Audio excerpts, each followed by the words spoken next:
नमस्कार दोस्तों, निर्भय सर मैथ्स में आपका स्वागत है। क्वेश्चन सीरीज में एक वीडियो के साथ में आज मैं फिर आप लोगों से जुड़ रहा हूँ। तो कुछ कंसेप्ट देखते हैं आज। दोस्तों, आज के कुछ क्वेश्चंस हैं जो कई एग्ज़ाम्स में पूछे गए हैं। उन्हीं का एक छोटे छोटे कुछ कंसेप्ट पहले डिस्कस कर लेते हैं। वो कंसेप्ट क्या है आप इसके बारे में जानते हैं, पर फिर भी देखते हैं। जैसे देखिए, ये कोई क्वेश्चन नहीं है, सिर्फ मैंने एक कंसेप्ट बनाया है, उस कंसेप्ट को देखते हैं। जैसे मान लीजिए कि आपको बोला गया कि किसी संपत्ति का 1/4 भाग ए के पास है, तो अब बचा कितना? तो 1/4 भाग ए के पास है। तो देखिए, अगर बचा कितना, बचा भाग निकालने के लिए आप इसमें से घटा दीजिए एक को, तो कितना आता है? 3/4। ये क्या आ गया? बचा हुआ भाग। इसका मतलब ये हुआ कि 1/4 में ये वाला जो पोर्शन होता है, ये क्या है? ये है कुल संपत्ति। ये है कुल संपत्ति। ये क्या है? ये है ए की संपत्ति। ए की संपत्ति। तो आप बताइए, 4 कुल संपत्ति थी, एक ए के पास थी, तो बची कितनी? 4 में से 1 घटाएंगे तो कितनी बच रही है? 3। यानी ये क्या है? शेष संपत्ति। लेकिन भाग अगर पूछेगा तो शेष कितना है? 3। कितने में से? 4 में से। तो कितना होगा शेष संपत्ति? 3/4, है ना। तो हम डायरेक्ट ये बता सकते हैं, 4 में से 1 घटाया तो बचा कितना? 3। इसी तरह का देखिए, टंकी का 3/8 भाग भरा हुआ है। 3/8 भाग भरा हुआ है तो खाली कितना भाग होगा? तो देखिए, 3/8, 8 क्या होगा? टंकी की कुल क्षमता। 3 भाग भरा हुआ है तो सीधे घटा दीजिए, कितना हो गया? ये 5/8 भाग। ठीक है, इसका मतलब टंकी में कुल 8 लीटर पानी आता है, उसमें से क्या है? 3 लीटर भरा हुआ है तो 5 लीटर उसमें और आ सकता है। ठीक है, अब आगे और देखते हैं। इसी तरह जैसे मान लीजिए किसी काम का 2/7 भाग पूरा हो गया है। 2/7 भाग। अब देखिए, 2/7 भाग अगर हो गया है, यानी कुल काम कितना था? 7 पेज टाइप करने थे, 2 पेज हो चुके हैं। तो भाई बचा कितना? 5 बचा। कितने थे? 7। यानी 7 में से 5, तो बचा हुआ भाग कितना हो जाएगा? 5/7। इसमें देखिए, एक व्यक्ति अपनी आय का 4/11 भाग खर्च करता है। तो देखिए, किसका? आय का 4/11 भाग, मतलब 11 क्या थी? उसकी इनकम थी, और 4 क्या करता है? वो खर्च करता है। देखिए, 11 रुपये कोई कमाता है और 4 रुपये खर्च करता है, तो बचाता कितना है? 7। कितने में से? 11 में से। तो यानी उसकी जो बचत है कितने भाग हो गई? 7 भाग हो गई। ठीक है, क्योंकि 11 में से 7 बचाता है, इसलिए 7/11 भाग उसकी क्या होगी? बचत होगी। एक ऐसा कंसेप्ट, ये आप बहुत बेसिक क्वेश्चंस में यूज़ होता है, बेसिक क्वेश्चन के ही कंसेप्ट हैं ये सारे। 1/3 भाग भोजन पर खर्च कर दिया। तो देखिए, 1/3 भाग भोजन पर किया, 1/4 भाग किराए पर किया, और 1/6 भाग कपड़ों पर करता है। अब आपको बताना है कि उसकी बचत क्या है। तो आप ये समझो कि मैं अगर मान लूँजे यहाँ बेस में क्या है? 3, यहाँ क्या है? 4, यहाँ क्या है? 6। मैं मान लेता हूँ कि उसकी कुल आय जो है 3, 4 और 6 का लघुत्तम मान लो, कोई भी ऐसी संख्या मान लो जो 3, 4 और 6 से कट जाए। तो मैंने मान लिया 12। तो अब बताओ आप, भोजन में कितना खर्च करता है वो? 1/3। 12 का 1/3, तो 12 का 1/3 मतलब 4। ठीक है, अब देखिए आप, किराए पर कितना खर्च करता है? तो 12 का 1/4 किराए पर आ जाएगा, यानी कितना? 3। 1/6 कहाँ खर्च करता है? कपड़ों पर। तो कपड़ों पर 1/6 यानी किसका? 12 का 1/6, 6 दूनी 12 यानी 2। तो आप देखो, 4, 3, 7 और 2, 9। कुल इनको जोड़ देंगे तो कितना खर्च कर दिया? 9। तो अब देखिए, खर्च 9 है, तो भाई बचत क्या होगी? बचत होगी 12 - 9, यानी 3 की बचत है। आप मुझे बताओ, 3 कितने में से बचाता है? 3 बचाता है 12 में से, यानी 3 चौक 12, तो उसकी बचत कितने भाग हो जाएगी? 1/4 हो जाएगी। प्रॉब्लम्स ऑन नंबर्स का पहला क्वेश्चन है आज। 1/4 of a tank holds 135 liters of water. What part of the tank is full if it is contains 1 liters of water? मतलब एक टैंक का 1/4 भाग 135 लीटर पानी धारण करता है। यदि टैंक में 180 लीटर पानी हो तो टैंक का कितना भाग भरा हुआ है? अब देखिए, एक चौथाई भाग, तो भाई एक चौथाई को हम ऐसे लिखते हैं, एक चौथाई मतलब टैंक की कुल क्षमता, ठीक है। ये क्या है, ये है टैंक की कुल क्षमता, मतलब उसमें इतने भाग कुल पानी आ सकता है। ये एक भाग कब होता है, एक भाग तब होता है जब उसमें कितना पानी भरा हुआ है, 135 लीटर भरा हुआ, मतलब एक भाग का मतलब क्या हुआ, 135 लीटर। तो आप बताइए टंकी की कुल क्षमता कितने भाग है, 4 भाग है, 4 यूनिट भी कह सकते हैं, 4 इकाई कह सकते हैं। तो आप बताओ एक भाग का मतलब 135 लीटर, तो टंकी कुल क्षमता के लिए 4 भाग, 4 गुणे कितना आएगा, 135 लीटर। यानी टंकी में कुल कितना पानी आ सकता है, 4 गुणे 135 लीटर आ सकता है। अब आपसे बोल रहा है कि अगर 180 लीटर पानी उसमें हो तो कितना भाग भरा होगा। तो आप बताओ कि अगर 180 लीटर, तो भाई क्या करना है आपको, 180 बटे 4 गुणे 135, तो ये हो जाएगा 45, और 45 इसको 3 बार कट जाएगा, यानी कितने भाग हो जाएगा, 1/3। तो ये सीधे क्या हो जाएगा, 1/3। मतलब आपको देखिए डायरेक्ट कुछ नहीं, इतना ऐसा बनाना नहीं था, मैं आपको एक्सप्लेन कर रहा था। एक चौथाई भाग, सीधे आप 4 को उधर ले जाओ, मतलब एक चौथाई भाग का मतलब क्या हुआ, 135। तो हम 4 को उधर ले जाते, तो ये 4 ऊपर आप रखते हो 180, तो 4 से कितना हो गया 45, से 3 बार काट दिया, तो सीधे कितना हो गया, 1/3। ठीक है। अब हम देखते हैं दूसरा क्वेश्चन। किसी नंबर का 1/5 उसी संख्या के 1/7 से 10 अधिक है। मतलब कोई संख्या है, x मान सकते हैं, लेकिन x आपको मानना नहीं है, हम किसी भी क्वेश्चन में x नहीं मानेंगे। इसे 1/5 भाग जो है वो 1/7 से कितना अधिक है, 10 अधिक है। ठीक है। अब आप यहाँ पर चाहें तो संख्या को पहले मान लें, लेकिन आप क्या करना है, आप देखो 1/5 भाग 1/7, तो यहाँ से अगर हम x मानते तो यहाँ क्या रखते हैं हम, 1/5x 1/7x। तो आप ये ना मानते हुए डायरेक्ट मान लो 1/5 भाग, ये हो गया, ये हो गया 1/7। अधिक है मतलब अंतर, तो ये अंतर कितना हो गया यहाँ पर, ये हो गया 35। तो 5 से ये कितना आ गया, 7, ये 7 5 बराबर कितना, 10। तो देखिए 2/35 बराबर 10, कितना आएगा ये, 2 पंचे 10, यानी एक भाग बराबर कितना हुआ, 5 गुणे 35, तो कितना हो जाएगा 175। तो वो संख्या क्या है, 175 है। ये डायरेक्ट आप निकाल सकते हैं ऐसे। ठीक है। जैसे अब इसमें आप x मानते तो यहाँ पर बस x होता, और जो ये एक का मान आपने निकाला है वो किसका मान आता, ये यहाँ से आपको x का मान कुछ और मिल जाता, फिर आपको x का मान रखना पड़ता, तो उससे आपको आंसर मिल जाता, लेकिन आप x ना माने तो बेहतर होगा। ठीक है। अब ये एक क्या है कि, तो आप समझो कि जैसे मान लो आधा काम हो गया, तो भाई पूरा कितना था, 1। तो जब कभी भी भिन्नात्मक संख्या हो और भिन्न का अंश छोटा और हर बड़ा हो, तो आप समझ जाना कि पूरा काम कितना था, 1 था। इसी तरह का देखिए अगला क्वेश्चन, एक संख्या के 3/4 भाग का 2/3 भाग कितना होगा। अब देखिए 3/4 भाग का 2/3 भाग, का मतलब बोर्ड मार्क से क्या होता है, गुणा होता है, 3/4 का 2/3। ठीक है। अब आप ये समझो कि ये बेस में कितना है, 12 है, तो आप 4 तिया 12, आप मान लो कि संख्या क्या है, 12। ये संख्या हमने मान लिया। अपने मन से आप 24 भी ले सकते हो, 36 भी ले सकते हो। अब देखिए इसका 12 का 3/4 भाग निकालिए। ठीक है, ये निकल गया। इसका आप 2/3 भाग निकालिए, तो ये 4 तिया 12, ये 12 कैंसिल, कितना आया, 6। ये आ गया 6। आप देखो संख्या आपने क्या माना था, 12, उसका 3/4 का 2/3 भाग कितना आया, 6। जो 6 है 12 का कितना है, 6 12 का आधा होता है, आप जानते हैं। तो 1/2, यानी जो भी मान आ रहा है वो संख्या का कितना है, आधा है। तो आपका आंसर क्या हो गया, ए नंबर। दोस्तों नेक्स्ट क्वेश्चन देखिए, बहुत बेसिक, आज के सारे क्वेश्चन बेसिक क्वेश्चन थे, आप बहुत आराम से पढ़िएगा, उनको समझिएगा। देखिए एक व्यक्ति अपनी आय का 1/4 भाग भोजन पर खर्च करता है, 2/3 भाग मकान किराए पर, तथा शेष आय जो 630 है अन्य सामान पर खर्च करता है। शेष आय का मतलब क्या है, शेष आय का मतलब क्या है, उसकी बचत, उसकी बचत। मतलब बचत कितना दिया है आपको, 630 रुपये, 630 रुपये वो भी खर्च कर देता है। तो आपको बताना है कि मकान का किराया कितना है। मकान में देखिए कितना खर्च करता है, वो 2/3।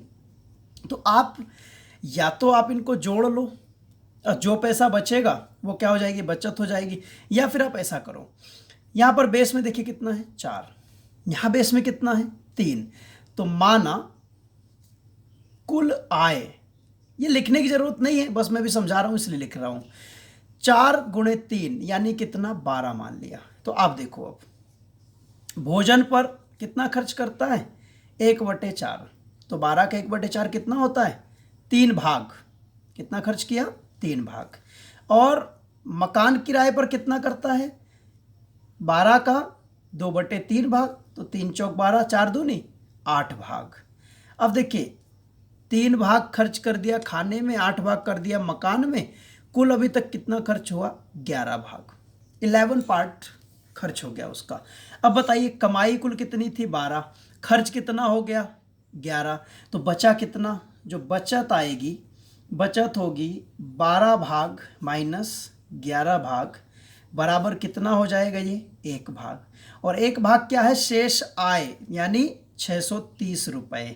630 रुपये अगर 1 भाग है, तो आपसे पूछा है कि मकान का किराया बताओ, तो भाई मकान का किराया आप देखो मकान में कितना भाग खर्च करता है 8 भाग करता है, तो मकान का किराया निकालने के लिए 8 भाग, भाई एक वस्तु अगर 630 रुपये की आती है तो 8 वस्तुएं कितने की आएंगी, 8 भाग का मान कितना हो जाएगा, 8 भाग का मान 8 गुणे 630, तो ये 8 0 8 3 24 48 और 50 कितना हो गया आपका आंसर 5040। ठीक है दोस्तों, अगर आप इसको ऐसे करते, देखिए 1/4 भोजन पर और 2/3 मकान किराए पर, तो ये इसका लघुत्तम लेंगे 12, 4 तियाँ 12, 3 चौक 4 दूनी 8, ये क्या हो गया 11/12। आप मुझे बताओ ये क्या है आय, कुल आय, ये क्या है उसका खर्च, ये हो गया खर्च। अब बताओ कमाता 12 है, खर्च कर दिया 11 रुपये, बचा कितना उसके पास में 1 रुपये, ये एक जो है क्या है वो शेष आय, शेष आय का मतलब मैंने अभी बताया आपको क्या होता है बचत। तो देखिए 1 भाग का मतलब 630 रुपये, तो फिर आपको यहाँ से क्या करना पड़ता, आपको यहाँ से 12 भाग पहले निकालना पड़ता, तो आप आय निकालते, आय कितनी आती 630 गुणे 12। अब आय का 2/3 भाग मकान पर खर्च करता है, तो भाई 630 गुणे 12 का 2/3 आपको निकालना पड़ता, 3 चौक 12, 4 दूनी 8, और फिर हम इसका गुणा करते तो हमें क्या मिल जाता 5040। तो इसीलिए आपको यहाँ पर यही आसान लगा होगा कि सिंपल सा मैंने 12, देखो मन में मान लिया, बस आप सुनिएगा ध्यान से, कुछ नहीं करना है, आपने मन में 12 माना।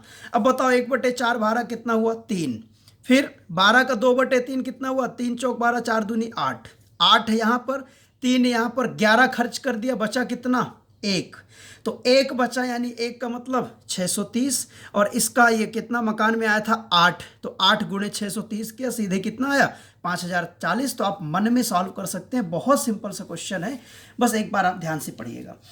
अगला क्वेश्चन देखते हैं, एक खिलाड़ी 5 चक्कर की दौड़ में एक सही 1/4 चक्कर लगा लेता है। ध्यान से इसको पढ़िएगा, यहाँ गलती क्या होती है, क्वेश्चन मैंने क्यों लिया है, लोगों को लगता है कि 1 सही 1/4 भाग जल्दी जल्दी पढ़ लेते हैं, जबकि 1 सही 1/4 चक्कर हो गए। भाई मैंने बोला कि 5 किलोमीटर की रेस है और आप 2 किलोमीटर चल गए, तो बची कितनी रेस, बहुत आसान है 3 किलोमीटर। अब अगर आपसे पूछता कितने भाग रेस बची है भाई, तो 3 किलोमीटर बची है, कितने में से 5 में से, तब 3/5 लिखते। लेकिन अगर पूछता कि रेस कितनी बची है, तो फिर आपका आंसर सिर्फ 3 किलोमीटर होता। तो यही हम गलती कर देते हैं, हमें लगता है ये भाग हो गया, तो भाग तो वैसे भी नहीं हो सकता क्योंकि ऊपर की संख्या ज़्यादा हो जाएगी। तो आप देखो 5 चक्कर की कुल रेस थी, कुल रेस 5 चक्कर की, इसमें से आप 1 सही 1/4 का मतलब 4 एकम 4 1 5/4 चक्कर हो चुके हैं, तो भाई बचा कितना 4 पंचे 20 और माइनस 5/4 कितना हो गया ये 15/4 चक्कर। ये आप सीधे यहाँ पर लिख देंगे, आपका क्या हो जाएगा आंसर हो जाएगा। ठीक है, नेक्स्ट क्वेश्चन देखते हैं, 2 धनात्मक संख्याओं का गुणनफल 11520 है। ऐसे क्वेश्चन में बहुत ज़्यादा दिमाग का आप मत लगाओ, आप सिंपल तरीके से ले लो, एक संख्या x है और दूसरी संख्या y है, दोनों का गुणनफल आपको दिया हुआ है 11520। अब आप देखिए उनका भागफल, भागफल का मतलब क्या हुआ, भागफल का मतलब अगर हम बड़ी संख्या को छोटी संख्या से डिवाइड करते हैं, देखिए भागफल क्या मिला 9/5। अब यहां से आपको संख्याओं के बीच का अंतर निकालना है। तो भाई संख्याओं के बीच का अंतर, आप यहां से संख्याओं के बीच का अंतर अब क्या करना है आपको, आप इसको मान लो पहली संख्या 9a, क्यों, क्योंकि इनका अनुपात मिल गया। दूसरी संख्या मान लो 5a, यहां पर इनको रख दो आप। तो 9a गुणे 5a बराबर 11,520। तो भाई a स्क्वायर बराबर 11,520/9 × 5। अब इसको हम डिवाइड करेंगे तो 9 × 1 = 9, 2, फिर 9 दूनी 18, और 18 और 7 9 8 72, 5 से इसको करेंगे 5 दूनी 10, फिर 5 25, 5 6 30। तो a स्क्वायर बराबर देखिए 256 क्या लिखते हैं हम, 16 स्क्वायर। तो भाई a का मान कितना आ गया, 16 आ गया। आपसे पूछा क्या है, दोनों संख्याओं के बीच का अंतर। तो भाई ये 9a है, ये 5a है, तो अंतर कितने a हुआ, 2a। अब 2a तो 2 गुणे आप कर दो 16, तो दोस्तों हम देखिए इसका x का मान y के रूप में भी निकाल सकते थे, लेकिन उससे क्या होता कि पहले आपको पहली संख्या निकालना पड़ता, फिर दूसरी संख्या निकालना पड़ता, फिर आपको अंतर निकालना पड़ता। 1 मिनट मैं माफ़ी चाहूँगा, यहाँ पर ये 9a में से 5 घटाएंगे तो 4a आएगा, और 4a यानी 4 गुणे ये 16a का मान हो गया। तो कितना, 16 चौक 64, ये आपका क्या हो जाएगा, 64 हो जाएगा। यहाँ पे थोड़ा सा मिस्टेक हो गई थी। चलिए नेक्स्ट क्वेश्चन देखते हैं। अगला है, यदि किसी संख्या के 1/3 का 1/4 15 हो तो उस संख्या का 3/10 क्या होगा। ठीक है, अब देखिए संख्या के 1/3 का 1/4 क्या है, 15 दिया हुआ है। ठीक है, तो आपको क्या करना है, यहाँ पर आप कोई भी संख्या मान लीजिए, जैसे लिखा 1/3 का 1/4, भाई आप उस संख्या को मान लो 12, माना 12, मन में मानना है इसको, माना संख्या कितना है 12, ये आप मन में मानो, ये देखो एक कैलकुलेशन वाला पोर्शन नहीं है। ठीक है, इसको आपने मन में मान लिया 12।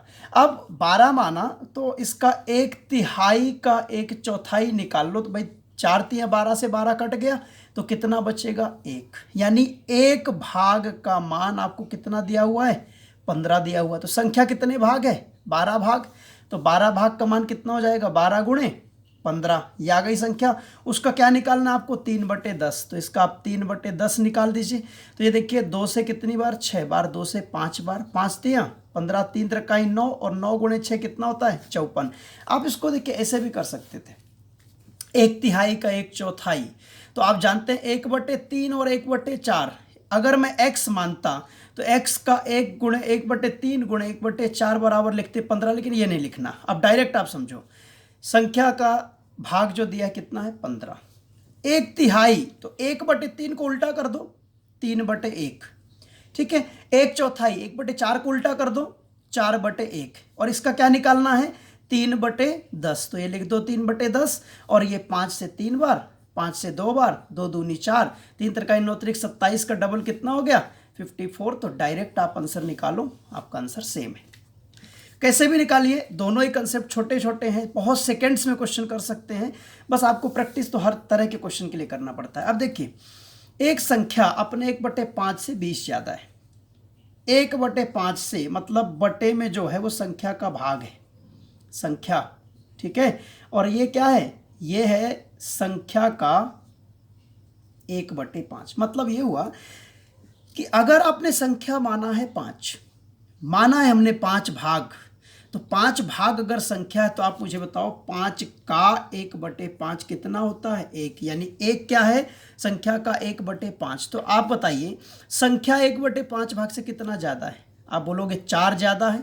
4, 1 में 4 जोड़ेंगे तो 5 मिलेगा, तो 4 ज़्यादा है। इसी 4 को बोला है कितना, 20। ठीक है, तो भाई 4 भाग का मान जब 20 है तो 1 भाग का मान कितना होगा, 4 पंचे 20 यानी 5। तो संख्या कितने भाग है, 5 भाग। तो 5 से गुणा कर दीजिए, कितना हो गया, 25। अब अगर इसी को आप x मानते तो आप बताइए कि संख्या x है, खुद के 1/5 से, यानी x का 1/5 से कितना ज़्यादा है, 20 ज़्यादा है। 20 इसमें जोड़ दीजिए, इसको इधर लाएंगे तो x - x/5 बराबर क्या, 20।